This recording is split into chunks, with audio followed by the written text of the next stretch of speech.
नमस्कार, स्वागत है आप सभी का एनवीएफ न्यूज पर। मैं हूं आपके साथ रोहित। 2025 के शुरुआत में दिल्ली में विधानसभा चुनाव होंगे। बीजेपी और आम आदमी पार्टी के बीच अभी से लड़ाई नजर आ रही है। ऐसे में आम आदमी पार्टी की तरफ से तो नजर आ रहा है कि सीएम फेस कौन होगा और जीत के बाद सीएम कौन बनेगा, लेकिन बीजेपी की क्या स्ट्रेटजी है? वो सीएम फेस क्यों घोषित नहीं कर पा रही है दिल्ली में? क्या वो जिस तरीके से उत्तर प्रदेश में चुनाव लड़ा, हरियाणा में लड़ा, महाराष्ट्र में लड़ा, छत्तीसगढ़ में लड़ा, मध्य प्रदेश में लड़ा, राजस्थान में लड़ाई लड़ी, क्या उसी तरीके से दिल्ली में भी लड़ाई लड़ने की बीजेपी तैयारी में है? और अगर ऐसी तैयारी में है तो क्या वो चुनौती दे पाएगी अपने विरोधियों को? इसी पर चर्चा करेंगे। मेरे साथ वरिष्ठ पत्रकार पंकज प्रसीन जी और एडवोकेट योगेश अग्रवाल जी मौजूद हैं। दोनों का बहुत बहुत स्वागत है। पंकज जी, क्या दिल्ली में बिना सीएम फेस के चुनाव जीत पाएगी बीजेपी? चुनौती विरोधियों को दे पाएगी बीजेपी? और क्यों सीएम फेस घोषित करने में डर रही है बीजेपी? इन तीनों सवालों का जवाब चाहिए। देखिए, आखिरी सवाल का सबसे पहला जवाब, सीएम फेस घोषित करने में इसलिए डर रही है क्योंकि इसके पास सीएम फेस लायक कोई चेहरा ही नहीं है। बांसुरी स्वराज, मनोज तिवारी, नहीं, बहुत सारे नाम हैं। कपिल मिश्रा, नहीं, बहुत सारे नाम हैं, लेकिन इनमें से किसी को भी दिल्ली की जनता पूर्ण रूप से स्वीकार नहीं कर रही। सब अपने अपने कैटेगरी के नेता है ना। जो कट्टर हिंदुत्ववादी है उनके नेता कपिल मिश्रा साहब हो गए। जो एक और तबका है जो कि सुषमा स्वराज के बेटी को पसंद करता है, कोई पूर्वांचली फेस बनाकर कभी कभी मनोज तिवारी को आगे कर देता है। ऐसे नहीं होगा। दिल्ली बीजेपी की वही स्थिति है जो कि बिहार बीजेपी की है या फिर झारखंड बीजेपी की है। नेता बहुत सारे हैं, लेकिन इनमें से कोई ऐसा नहीं है जो सबको स्वीकार्य हो। तो एक तो यह है, इस वजह से नहीं कर रही। दूसरी वजह यह है कि दिल्ली, देखिए, दिल्ली में पूरे भारत के लोग हैं, इस बात को आप स्वीकार कीजिए जी। वहां कास्टिज्म को लेके या फिर इस तरह का सेक्टोरियल पॉलिटिक्स जो होता है उससे लेकर बहुत ज्यादा असर नहीं होता है। अर्बन कल्चर है वहां पे जो बेसिक जरूरतें हैं, जैसे सड़क, बिजली, पानी, इलेक्ट्रिसिटी, एजुकेशन, ये सब ज्यादा बड़े मुद्दे होते हैं। क्योंकि जो आदमी अपना गांव छोड़ के गया है, अपना घर छोड़ के गया है दिल्ली में, वो किस लिए गया है? वो पैसे कमाने गया है, बेहतर जिंदगी की तलाश में गया है। तो बेहतर जिंदगी क्या है? अच्छा घर, अच्छा एजुकेशन, अच्छी स्वास्थ्य सुविधा, ये सब। आम आदमी पार्टी ने इन विषयों को पकड़ लिया। वो स्वास्थ्य की बात कर रहे हैं, वो शिक्षा की बात कर रहे हैं, वो बिजली की बात कर रहे हैं, वो पानी की बात कर रहे हैं। बीजेपी किसकी बात कर रही है? अब पिछले 2 विधानसभा चुनाव किन मुद्दों पर लड़ रही है? रामजादे बनाम हरामजादे, ये वहां पे नहीं चल पाता क्योंकि रोजमर्रा की जिंदगी में वो नहीं टच कर रहा जी। तो अगर बीजेपी को जीतना है तो आपको इन्हीं मुद्दों पर, जो अर्बन मुद्दे जो दिल्ली के लोगों को पसंद है, पहले तो उन मुद्दों पर उतरना होगा। दूसरी बात मैं ये कर रहा हूं कि ऑर्गेनाइजेशन के दृष्टिकोण से बीजेपी के पास 20 से 25% वोट शुरू से है, साहेब वर्मा के जमाने से। जब तक आप इस 20-25% को बढ़ा के 10% और नहीं बढ़ाए या 30-35 तक नहीं लाएगा, तब तक आप सरकार बनाने के नजदीक नहीं पहुंच सकते। क्योंकि वहां जो 3 पार्टियां हैं ना, कांग्रेस, आम आदमी पार्टी और भारतीय जनता पार्टी, कांग्रेस का पूरा कैडर शिफ्ट हो चुका है आम आदमी पार्टी की ओर। तो वो 2 पार्टी के बेस से लड़ रही है और आप अकेले जहां थे वहीं पे हैं। आप निकाल कर देख लीजिए आंकड़े। मैं वहां विधानसभा के आंकड़े निकाल कर देख रहा हूं। अब आप बोलिएगा कि फिर लोकसभा चुनाव कैसे जीतते हैं? वही दिल्ली का वोटर लोकसभा चुनाव में राष्ट्रीय मुद्दे देखता है। इसलिए मैंने कहा ना कि वो इंटेलिजेंट है, उसे पता है जिसको जो काम कर रहा है उसके लिए मैं वोट कर रहा हूं। ठीक है, आता हूं पंकज जी। उसे दिल्ली में ऐसी सरकार चाहिए जो देश चला सके, और मतलब वहां केंद्र में, और दिल्ली में ऐसी सरकार चाहिए जो कि उनके बेसिक जरूरतों को पूरा कर सके। ठीक है पंकज जी, आता हूं। योगेश जी, आपसे सवाल है। आप दिल्ली रहते भी हैं, दिल्ली को बहुत करीब से आप नजर भी बनाए हुए हैं, केजरीवाल सरकार को लंबे समय से देख रहे हैं। थोड़ा ये समझाने की कोशिश कीजिएगा। पंकज जी की बात को मैं आगे बढ़ाना चाहूंगा कि केंद्र का जब चुनाव होता है, लोकसभा का होता है, तो 7 की 7 सीट कमल को दे देते हैं, वो जिता देते हैं नरेंद्र मोदी के चेहरे पर। विधानसभा आता है तो 7 सीट नहीं देना चाहते हैं विधानसभा में बीजेपी को। क्या फर्क हो जाता है कमल के निशान का विधानसभा और लोकसभा चुनाव में दिल्ली में? देखो, ये तो खैर सबके सामने ही है कि जब भी लोकसभा का इलेक्शन होता है तो वो भी मोदी फैक्टर इनके सामने आता है, और कहीं ना कहीं मोदी फैक्टर काम करता है और दिल्ली के अंदर पूरा चुनाव पलट जाता है। और जब ये विधानसभा का इलेक्शन होता है तो कहीं ना कहीं वो केजरीवाल फैक्टर काम करता है। और केजरीवाल जी ने तो अब इस इलेक्शन के अंदर अपनी एंटी इनकम्बेंसी को हटाने के लिए जो पुरजोर मेहनत हो सकती है वो कर रहे हैं। पहले उन्होंने अपनी सीट छोड़ दी लोगों से अब सिंपैथी लेने के लिए, देखो जी मैं तो जीत के आऊंगा तो सीट पे बैठूंगा, और कहीं ना कहीं वो सिंपैथी फैक्टर काम भी कर रहा है। लोगों के बीच में एक सिंपैथी है कि देखो ये आदमी अपनी सीट छोड़ सकता है किसी भी चीज को लेकर के। अब वो चाहे उन्होंने 3 महीने के लिए 4 महीने के लिए सीट छोड़ी है, लेकिन कहीं ना कहीं वही चीज दिखाना चाहते हैं पब्लिक को, देखो मैंने अपनी सीट छोड़ दी, मेरे को सीट से कोई प्यार नहीं है। उन्होंने 13-14 लोग जो ऐसे विधायक जो बीजेपी से कांग्रेस से जीते हुए कुछ पुराने विधायक थे उनको लेकर आ गए अपनी पार्टी के अंदर, और जहां एंटी इनकम्बेंसी हो सकती थी जिन एरिया के अंदर, उन एरिया के अंदर 2 महीने पहले ही उनको अनाउंस भी कर दिया 13 लोगों को कि मैं इनको सीट देने जा रहा हूं, ये इलेक्शन लड़ेंगे, और उन कैंडिडेट ने अपना कैंपेन भी शुरू कर दिया है। अगर आप किराड़ी विधानसभा की बात करते हैं, वहां अनिल झा जो एक बीजेपी का बहुत बड़ा चेहरा माना जाता था, जिसने जो मैथिलियों का एक पुराना चेहरा माना जाता है दिल्ली के अंदर, अगर मनोज तिवारी के बारे में बात करते हैं तो कहीं ना कहीं अनिल झा का नाम आता था। और उन्होंने क्या करा, अनिल झा को तोड़ करके अपनी पार्टी में ले आए हैं, और वहां पर उन्होंने अपने इलेक्शन की तैयारी कर दी है। ऋतुराज झा को जो वहां का विनिंग कैंडिडेट था उसको हटा करके अनिल झा को उन्होंने आगे कर दिया है। तो केजरीवाल जी ने अपनी पूरी स्ट्रेटजी दिल्ली के अंदर लगा रखी है, और मेरे को लगता है बीजेपी के जो नेता है वो तो अभी पोस्टरबाजी में लगे हुए हैं, अभी तो वो तैयार ही नहीं है, उनको तो यही नहीं पता है कि किसको सीट मिलने वाली है। मैंने देखा है बीजेपी के मंडल अध्यक्ष से लेकर के उनके जिला अध्यक्ष के, मंडल अध्यक्ष के, सबके पोस्टर लगे हुए हैं, सभी सीट के दावेदार हैं आज की डेट में। अभी तो सब उम्मीद लगा के बैठे हैं कि उनको विधायक की सीट मिलेगी और वो इलेक्शन कंटेस्ट करेंगे। अब इलेक्शन पास आता जाएगा और ये जो डिफरेंसेस हैं ये बढ़ते चले जाएंगे। कुछ लोग उठ करके बीजेपी से आम आदमी पार्टी में जाएंगे, आम आदमी से बीजेपी में जाएंगे, और जो ये सीएम का चेहरा है ये बीजेपी डिसाइड ही नहीं कर पा रही है, क्योंकि अभी तो उनको यही नहीं पता है कि कौन आदमी उनकी पार्टी में रहने वाला है। अभी ये तो डिसाइड हो, सीएम चेहरा तो जब डिसाइड करेंगे जब पता लगेगा कि ये आदमी इनकी पार्टी से लड़ेगा भी या नहीं लड़ेगा। कहीं कहीं आवाज उठ रही है कि स्वाति मालीवाल बीजेपी से इलेक्शन लड़ेगी, अब मालूम नहीं है स्वाति मालीवाल को ये बीजेपी से टिकट देने वाले या नहीं देने। अगर देनी है तो अनाउंस करो, उसको सामने लेके आओ। कैलाश गहलोत का क्या रोल रहेगा बीजेपी के अंदर अभी मालूम ही नहीं है किसी को। अगर कैलाश गहलोत को ये दिल्ली में लेके आए हैं तो उसको क्या रोल देने वाले हैं, क्या उसको विधायक की सीट देने वाले हैं? अगर देने वाले तो अनाउंस कर दो उसको, वो अपनी तैयारी शुरू करें। और दिल्ली के अंदर बड़े चेहरे हैं जैसे विजय गोयल है, बताया कि शामिल तो कर लिया लोगों को लाकर, अभी तय ही नहीं कर पा रही है बीजेपी की किधर जाना है, क्या करना है। लेकिन रोल क्या दे रहे हैं पंकज जी यहाँ पर ये है कि नहीं, एक चीज और है, रोहित। देखिए जनता जो है ना वो बहुत होशियार है, वो बदमाशी और ईमानदारी दोनों को समझ लेती है। अरविंद केजरीवाल कौन से मुद्दे पर बात कर रहे हैं? वो कह रहे हैं कि हम बिजली, सड़क, पानी, रोजगार, शिक्षा पे बात कर रहे हैं। और भारतीय जनता पार्टी की जो आईटी सेल है वो क्या कर रही है? वो बदमाशियां कर रही है। वो कभी नरेश बालियान का कोई ऑडियो निकाल कर ले आएगी पुराना, कोई ये कर लेगी, तो एक माहौल बनता है। जैसे झारखंड में किया वही यहाँ पर भी करने की कोशिश कर। बिल्कुल रिएक्ट करते हैं, और ये ऐसे मुद्दे उठा रहे हैं जो कि लोगों के दिल को छू रहा है या नहीं छू रहा है, ये पहले देखना होगा। मतलब हर जगह हरियाणा और महाराष्ट्र वाला फैक्टर काम नहीं कर सकता, ये समझना होगा। नहीं, ठीक है, हो सकता है कि किसी भी हद तक वो फैक्टर काम कर भी ले, लेकिन उसके अलावा आप क्या छौंका लगा रहे हैं? अब देखिए पूरा का पूरा झारखंड चुनाव सिर्फ ये बांग्लादेशी घुसपैठ पे लड़ रहे थे, लेकिन यहां के लोग कह रहे थे कि हमारे मुद्दों का क्या।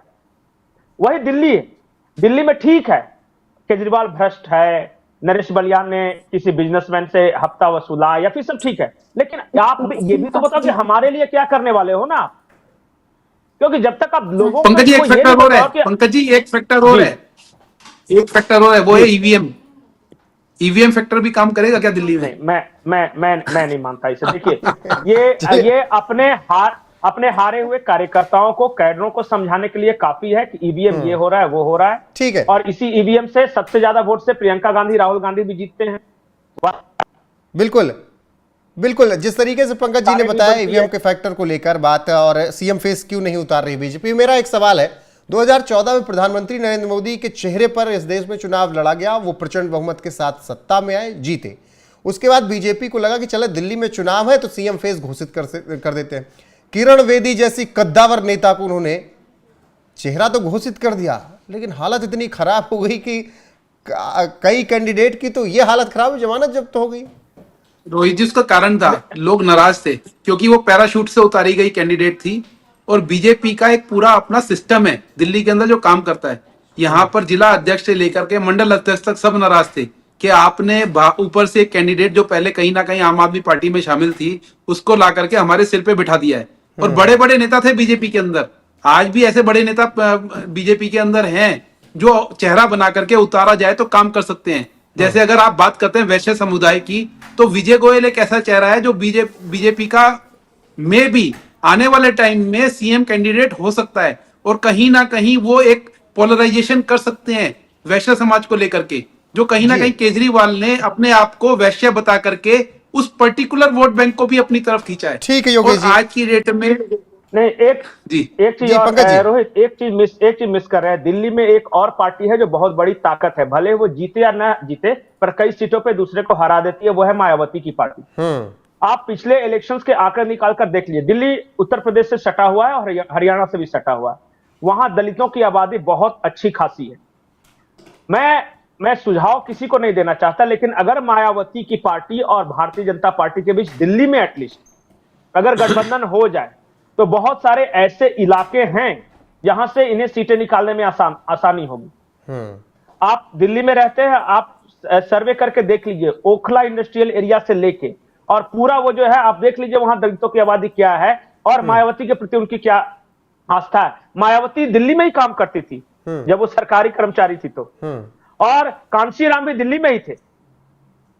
अच्छा, वो जो बिफोरेस्ट मूवमेंट, बिल्कुल पंकज जी, आपने मायावती का फैक्टर यहाँ हो सकता है, स्ट्रक्चर है बिल्कुल, मायावती का फैक्टर यहाँ पर हो सकता है। लेकिन मैं एक आध सवाल पे आऊंगा थोड़ा हटके, लेकिन एक सवाल सीएम फेस से जुड़ा हुआ और मेरा, कि जिस तरीके से किरण बेदी का मैंने जिक्र किया, उसके बाद से बीजेपी ने किसी भी राज्य में सीएम फेस घोषित नहीं किया। ठीक है, अंदर खाने खबर थी, कानो कान एक दूसरे को पता था, माउथ टू माउथ ये पता था कि ये बन सकते हैं। 17 में यूपी में नहीं पता था कौन बनेगा, महाराष्ट्र में भी यही हाल रहा। हालांकि चीज़ें थोड़ा राजनीति का आप उसमें हैं तो समझ में आ जाता है। त्रिपुरा को अगर छोड़ दे तो कहीं पर भी इन्होंने सीएम कैंडिडेट घोषित नहीं किया और हर जगह अच्छा जीते। क्या यही वजह है कि बीजेपी अभी भी दिल्ली में सीएम कैंडिडेट घोषित नहीं करना चाहती और अब की उम्मीद बीजेपी कर रही है कि एंटी इनकम्बेंसी होगी आम आदमी पार्टी के खिलाफ, उसका फायदा मिल जाएगा? नहीं, दोनों बातें हैं। ये समय काल परिस्थिति के अनुसार तय होता है कि सीएम फेस घोषित करना है या नहीं करना है। जहां आपके पास बहुत अच्छा चेहरा होता है, जैसे आपने 2017 उत्तर प्रदेश की बात की, लेकिन उसके बाद जो उत्तर प्रदेश में चुनाव हुए, योगी आदित्यनाथ के चेहरे पर लड़े जाते रहे। देवेंद्र फडणवीस भले ही चेहरा नहीं थे, लेकिन पहली बार उन्हें बनाया गया, लेकिन बाद में देवेंद्र फडणवीस के चेहरा था। वो महाराष्ट्र में जाके किसी को भी पूछ ले सकते थे, चुनाव के पहले वो बोल रहा था कि अगर भारतीय जनता पार्टी जीतेगी तो देवेंद्र फडणवीस होंगे। हेमंत बिस्व शर्मा चेहरा है वहां पे। तो देखिए, जहां पे चेहरा, आज भले ही मोहन यादव जी को बना दिया गया हो, लेकिन शिवराज सिंह चौहान मध्य प्रदेश में चेहरा थे, कोई माने या न माने। तो जहां पे चेहरा है वहां चेहरा देते हैं, लेकिन जहां पे चेहरा नहीं है कोई, तो वहां पे फिर संगठन चुनाव लड़ता है। दिल्ली में इनके पास चेहरा नहीं है, यहाँ पे संगठन चुनाव लड़ेगा, इस बात की पूरी संभावना है। और दूसरी बात जो आपने कही कि ये जो फैक्टर्स, क्या सवाल था दूसरा? मेरा ये सवाल था, क्या एंटी इनकम्बेंसी का फायदा सोच रही है बीजेपी की हो गए? नहीं, देखिए, मैं इतना मानता हूं कि हाल के दिनों में जितने चुनाव हुए हैं, वो एंटी इनकम्बेंसी और प्रो इनकम्बेंसी जैसा कोई चीज नहीं होता। अरविंद क्या वो इफेक्ट नहीं डालेगा? केजरीवाल का जेल जाना, सिसोदिया का जेल जाना, सत्येंद्र जैन का जेल जाना, संजय सिंह का जेल जाना, स्वाति मालीवाल के खिलाफ इस तरीके से मामला, क्या वो इफेक्ट चुनाव में नहीं डालेगा? ये फैक्टर तब होगा जब आप बताएंगे कि आप क्या करने वाले हो। मतलब सामने वाला खराब है, मैं मान लेता हूं एक क्षण के लिए कि वो खराब है, लेकिन आप कैसे बेहतर हो ये बताओ, उससे बेहतर कैसे हो ये आपको बताना होगा जनता को जाकर। जी योगेश जी, एक फैक्टर हो रहा है, अगर कांग्रेस ढंग से चुनाव लड़ती है और कांग्रेस ने अगर इस चुनाव के अंदर अपना सिस्टम दिखाया और राहुल गांधी ने भी अगर प्रॉपर तरीके से प्रचार करा और प्रियंका गांधी भी अगर दिल्ली के इलेक्शन में इंटरेस्ट लेगी, तो हो सकता है कि ये त्रिशंकु सिस्टम बने और उसके अंदर बीजेपी को फायदा मिले। उसके अंदर बीजेपी को फायदा मिले। मैं एक चीज और मानता हूं योगेश जी, कि कांग्रेस ने, है ना, उत्तर भारत में खास करके ठेके पर राजनीति शुरू कर दी है। उत्तर प्रदेश में चुनाव जिताने का ठेका अखिलेश यादव को दे रखा है, तेजस्वी यादव को बिहार में दे रखा है और हेमंत सोरेन को झारखंड में दे रखा है। उसी तरह केजरीवाल को वॉकओवर देती रही है। पिछले 2 चुनाव से मैं देख रहा हूं, पहली बार जब वो शीला दीक्षित हारी थी तो फिर भी वो फाइट करके हारी थी, भले सीटें 0 आई क्योंकि वो उफान था, लहर थी, लेकिन उसके बाद बिल्कुल सरेंडर कर दिया। आज भी मैं मानता हूं कि दिल्ली की जितनी सेवा शीला दीक्षित की सरकार ने की है, हाल के दिनों में किसी सरकार ने नहीं किया है। आप तमाम फ्लाईओवर, इंफ्रास्ट्रक्चर का काम देख लिए, लेकिन ये सरकार ऐसी है जिसने एक ईंट तक नहीं लगाई फ्लाईओवर के नाम पे, फिर भी ये लगातार 2 बार जीती है। तो ये बात कांग्रेस को बताना है ना। कांग्रेस ये नहीं कह सकती ना कि हाँ सबसे पहले तो शराब घोटाले में शिकायत हमने की थी। अरे शिकायत की थी तो उसके बाद क्या किया, बैठ गए। आप लड़ाई शुरू करते हो उसके बाद सरेंडर कर जाते हो। तो राहुल गांधी के ऊपर बिल्कुल सही कहा, राहुल गांधी के ऊपर है कि वो सरेंडर करते हैं या लड़ाई करते हैं। आज भी अगर दिल से लड़े तो ठीक है, कांग्रेस बहुत बड़ी शक्ति है दिल्ली के अंदर। ठीक है। आखिरी सवाल दोनों लोगों से, क्या अरविंद केजरीवाल के टक्कर का कोई नेता बीजेपी के पास कोई चेहरा नहीं है, या फिर मजबूरी है प्रधानमंत्री नरेंद्र मोदी के चेहरे पर दिल्ली का चुनाव लड़ना? पंकज जी पहले जवाब आप दीजिए। ऐसा नहीं है कि केजरीवाल के टक्कर का कोई नेता नहीं है। हाँ, उसे चेहरा बनाया नहीं गया है और उसे पूरी तरह जैसे आप चेहरा घोषित करते हैं फिर पूरा संगठन और आपका पूरा जो इकोसिस्टम है वो लग जाता है उसे प्रोजेक्ट करने में। बहुत अच्छे अच्छे नेता हैं। वो श्री कृष्णानगर से डॉक्टर साहब जीते थे, वो बहुत अच्छे हैं। उनकी तो पूरी छवि थी कि बहुत सेवा करते हैं। उसके बाद गोयल जी का नाम लिया इन्होंने। बहुत अच्छे अच्छे नेता हैं दिल्ली बीजेपी में। लेकिन सबसे बड़ी बात है ये नेता भी बैठे रहते हैं ना, क्योंकि इन्हें पता ही नहीं चलता कि मैं चेहरा बनूंगा, सामने वाला कौन बनेगा। अगर किसी एक को पता है या संगठन को पता है कि आज रोहित मेरा चेहरा है, तो मैं रोहित के पीछे पूरी तरह लग जाऊंगा कि रोहित को जिताना है, रोहित को जिताना है। पहले यही नहीं पता कि किससे जिताना है तो मैं क्या लगूंगा। बीजेपी के नाम पे दे दे बाबू, फिर ये करना पड़ता है। ठीक है, या मोदी जी के नाम पे दे दे। ठीक है। तो मोदी जी तो दिल्ली चलाने नहीं ना आएंगे। ठीक है योगेश जी, केजरीवाल के काम से डर या नाम से डर बीजेपी को? चेहरा क्यों नहीं उतार रही, बस बहुत छोटे में? जी, मुझे लगता है अब समय नहीं बचा है इसके अंदर। अब अगर ये चेहरा प्रोजेक्ट करेंगे तो उसका नुकसान ही होगा बीजेपी को। मोदी के नाम पे ही इन्हें इलेक्शन लड़ना पड़ेगा। और केजरीवाल तो अनाउंस है ही, दिल्ली के जो पूर्व सीएम रहे हैं। तो अब इतना समय नहीं है कि अब इसने 2 महीने के अंदर ये चेहरा उतारे और उसका मैंडेट पब्लिक से मांगे, क्योंकि सारी चीजें दिखानी पड़ती है, बैकग्राउंड दिखाना पड़ता है, काम दिखाना पड़ता है।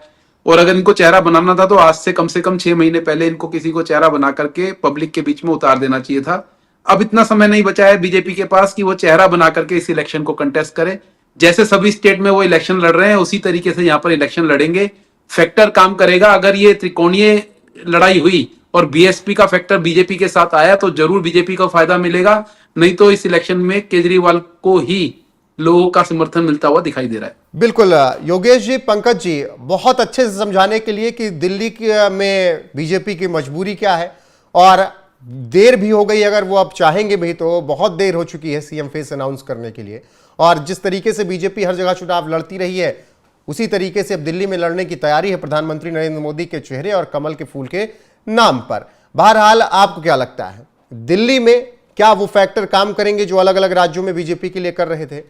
क्या दिल्ली में बिना चेहरे के बीजेपी आम आदमी पार्टी को चुनौती दे सकती है? कमेंट में अपनी राय जरूर बताइएगा और वीडियो को शेयर कीजिएगा, लाइक कीजिएगा, चैनल को सब्सक्राइब कीजिएगा, बने रहिएगा हमारे साथ। पंकज जी, योगेश जी, आपका एक बार फिर से बहुत बहुत धन्यवाद। नमस्कार।